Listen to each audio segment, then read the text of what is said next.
정부와 자치단체가 지원하는 각종 보조금을 허위로 받아낸 사람들이 경찰에 검거됐습니다. 공공하수처리시설에서 수질 감시장치를 조작한 사실이 전국에서 드러나고 있습니다. 오염된 물이 그대로 강과 하천으로 유입되고 있습니다.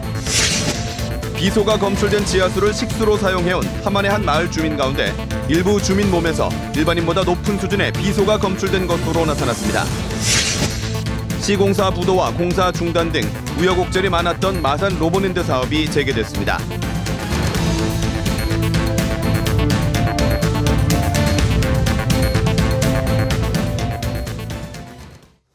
안녕하십니까. 이어서 경남 소식입니다. 나라 돈을 마치 자기 돈인 양 쓰던 사람들이 적발됐습니다. 정부와 자치단체가 지원하는 각종 보조금을 허위로 받아낸 11명이 경찰에 검거됐습니다. 보도에 박상현 기자입니다. 정부에서 꽃 재배시설 보조금을 받아 만든 비닐하우스입니다. 하지만 실제로는 딸기 모종을 키우고 있습니다. 보조금을 받은 영농법인 사무실은 농막 수준입니다. 이렇게 허위 법인을 만들어 보조금을 받은 뒤 나누어 쓴 혐의로 55살 정모 씨 등 7명이 적발됐습니다. 이들은 자기 부담금 2억 5천만 원은 내지 않고 2011년부터 보조금 15억 원을 가로챈 혐의를 받고 있습니다. 법인으로 하락하는 걸 개인들이 시행하고 했으니까 그거는 잘못됐는데 사업 하락하는 걸 우리 사업만 잘 해내면 안 되겠나 하는 좀 단순한 생각을 했던 것 같습니다. 한 중소기업 대표는 농산물 관련 기계와 기술 개발 명목으로 2008년부터 5억 8천만 원을 받았습니다. 하지만 수입한 기계로 기술 개발을 마친 것처럼 조작했고 일부 금액을 횡령한 혐의도 받고 있습니다.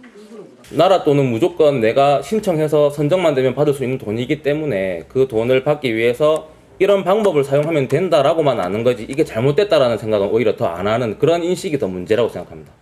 경찰은 보조금을 허위로 받아내거나 횡령한 혐의로 3명을 구속하고 8명을 불구속 입건했습니다. KBS 뉴스 박상현입니다.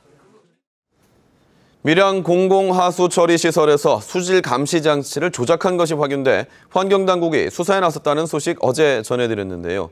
밀양뿐 아니라 전국 곳곳에서 비슷한 문제가 불거져 대책 마련이 시급합니다.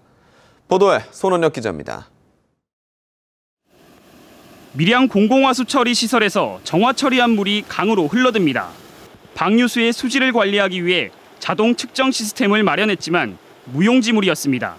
측정값을 조작한 겁니다. 하수처리 시설 위탁업체는 담당 직원에게 책임을 돌립니다. 보고받은 건도 있고 안 받은 건도 있고 대부분 그게 직원들이 인사상 불이익을 받을까 봐 그게 지시하는 그런 거죠. TMS 수질 자동 측정기기 조작은 이번뿐만이 아닙니다. 지난 2013년 환경부의 첫 특별 단속 당시 의령에서 조작이 적발됐습니다. 공공기관도 예외는 아닙니다. 한국수자원공사는 식수원인 용담댐에 수질 측정기기를 조작해 물을 방류한 사실이 적발됐습니다. 부산환경공단도 이달 초 성과급을 노리고 조직적으로 조작한 사실이 적발됐습니다. 수질 측정 장치실은 출입을 통제하기 위해 센서까지 달아 엄격히 통제하고 있었지만 아무런 소용이 없었습니다. 이런 데다 관리 감독 권한이 없는 환경관리공단에서 지도해 왔습니다. 관제센터에서 유익환경청으로 업무 이관이 돼서 상대 정확도 검사를 철저히 하면서 TMS 측정기기의 조작 여부도 확실하게 점검을. 식수원에 흘러드는 방류수의 수질을 원격 감시하기 위해 지난 2008년 도입된 TMS. 환경부는 도입 7년 만에 감독 시스템 보완과 처벌 강화 등 대책 마련에 나섰습니다. KBS 뉴스 손원혁입니다. 함안의 한 마을이 식수로 쓰던 지하수에서 발암물질인 비소가 검출됐는데요. 일부 주민의 몸에서 일반인보다 높은 수준의 비소도 검출됐습니다. 김준원 기자가 취재했습니다. 함안의 한 마을이 식수로 쓰는 지하수 시설입니다.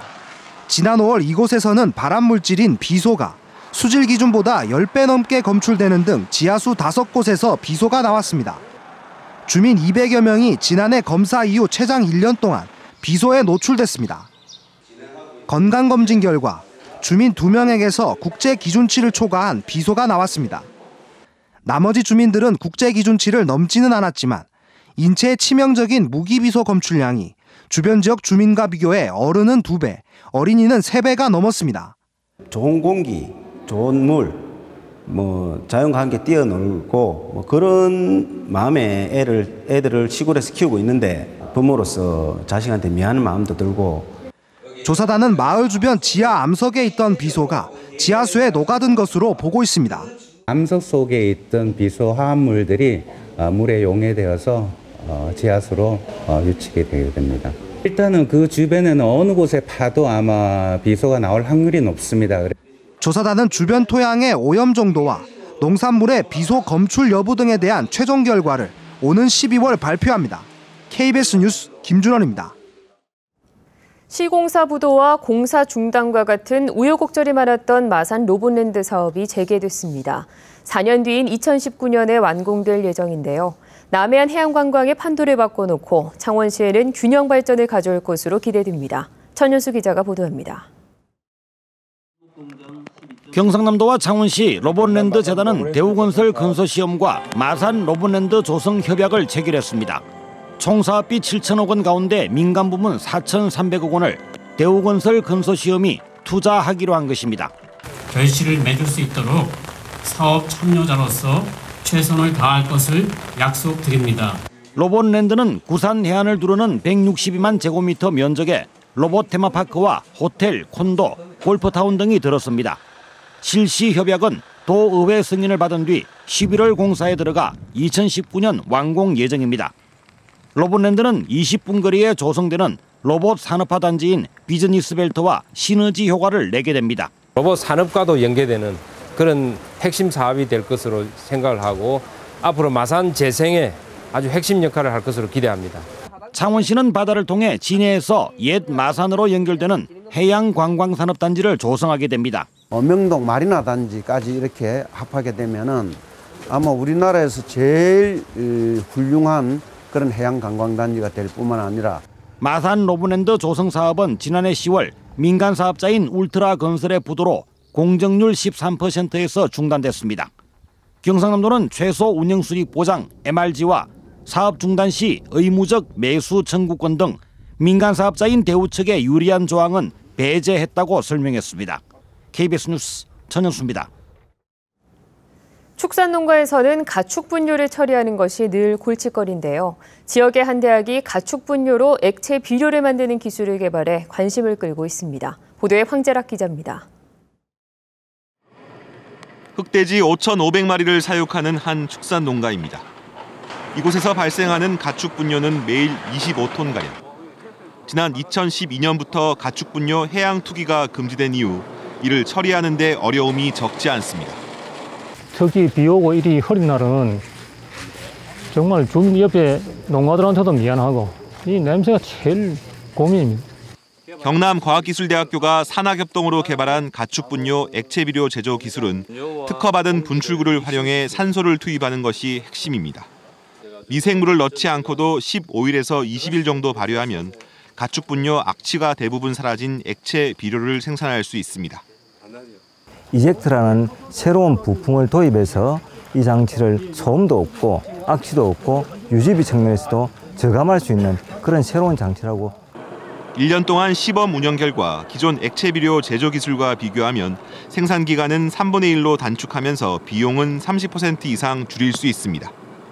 미생물이 풍부한 액체 비료는 축사 내부에 순환시켜 청소 등 환경 개선에 이용할 수도 있습니다. 시설 보급을 위해서는 농민들의 인식 개선과 함께 국비나 지방비 지원이 필요한 상황. 산청구는 이번에 개발한 액체 비료 제조기를 지역 축산농가에 보급할 계획입니다. KBS 뉴스 황재락입니다.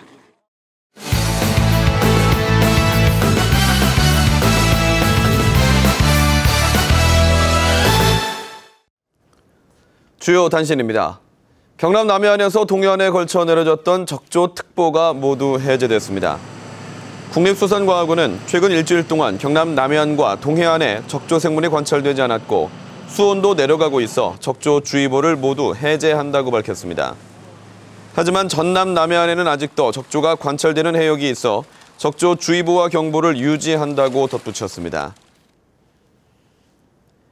경상남도가 전남 지역에서 발생한 고병원성 조류 인플루엔자 AI의 확산에 대비해 비상방역 체제에 들어갑니다. 경상남도는 추석 연휴 기간 AI 확산을 막기 위해 가축 방역 상황실을 운영하고 전통시장 조류 판매업소 13곳과 계류장을 일제 소독하겠다고 밝혔습니다. 특히 전남과 경계 지역인 함양, 산청, 남해, 하동의 가금류 농장을 집중적으로 방역할 예정입니다. 횡령 혐의로 검찰 수사를 받고 있는 안종복 전 경남FC 사장이 자살을 시도했다가 구조됐습니다. 안종복 전 경남FC 사장은 지난 21일 저녁에 서울 성산대교에서 한강으로 투신했지만 순환구조대에 의해 구조돼 병원에서 치료를 받고 있습니다. 지난 2013년부터 2년 동안 프로축구 경남FC의 사장으로 재직한 안 사장은 외국인 용병 선수 계약 금액을 부풀려 수억 원을 횡령한 혐의로 사전 구속영장이 청구됐습니다. 성추행 혐의로 경찰 조사를 받고 있는 고성군의회 최의석 의장이 새누리당을 탈당했습니다. 새누리당 경남도당은 어제 최의석 의장이 탈당계를 제출해 이를 처리하고 당적에서 제외했다고 밝혔습니다. 최 의장은 지난달 다방 종업원을 성추행한 혐의로 경찰 조사를 받고 있으며 성희롱 발언은 일부 인정했지만 성추행 혐의는 부인하고 있습니다. 창원지검이 여직원을 성추행한 혐의로 창원시의회 전모 의원을 불구속 기소했습니다. 전 의원은 지난달 23일 창원시의회 상임위원장 사무실에서 시의회 여직원의 손을 잡고 껴안은 혐의로 수사를 받아왔습니다. 진주료원 재개원 주민투표 청구의 무효 서명 47%에 대한 운동본부 측의 보정 조치가 가능할지 관심이 모아지고 있습니다. 경상남도는 무효로 판정난 주민투표 청구인 서명 6만 7천 건에 대해 보정할 수 있도록 주민투표 운동본부 측에 열흘의 보정기간을 부여합니다. 주민투표 운동본부는 이 기간에 잘못된 서명을 바로잡아 경상남도에 다시 제출해야 주민투표 절차가 진행될 수 있습니다. 통영과 사천, 고성 지역에 위치해 5년 넘게 채권단 공동관리가 진행 중인 SPP조선의 매각이 추진됩니다.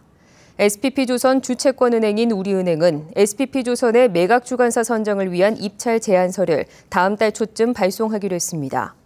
SPP조선의 감정평가액은 5천억 정도로 추산된 가운데 구체적인 매각 방식은 매각주관사 선정 뒤 사전 시장 조사를 거쳐 확정할 방침입니다. 우주탐사연구개발센터 진주 유치를 둘러싸고 한국항공우주산업 카이와 갈등을 빚었던 사천시가 항공정비 MRO 사업 유치를 위해 계속 협력해 나가겠다고 밝혔습니다. 사천시는 오늘 기자회견을 열고 카이의 적극적인 협의라고 생각한 부분이 경영권 간섭으로 비춰졌다면 유감이라며 경상남도 카이와 함께 항공 MRO 사업 계획서에 서명했고 내년도 예산도 90억 원을 확보해 3만 제곱미터 터를 조성할 계획이라고 밝혔습니다. 창원대학교가 산업의과대학 설립을 위한 공식 절차에 착수했습니다. 창원대학교는 해마다 학생 50명을 모집해 자연과학대학의 2년제 산업의예과를 또 산업의과대학의 4년제 산업의학과를 편성하는 계획서를 교육부에 제출했다고 밝혔습니다. 경남 소식이었습니다.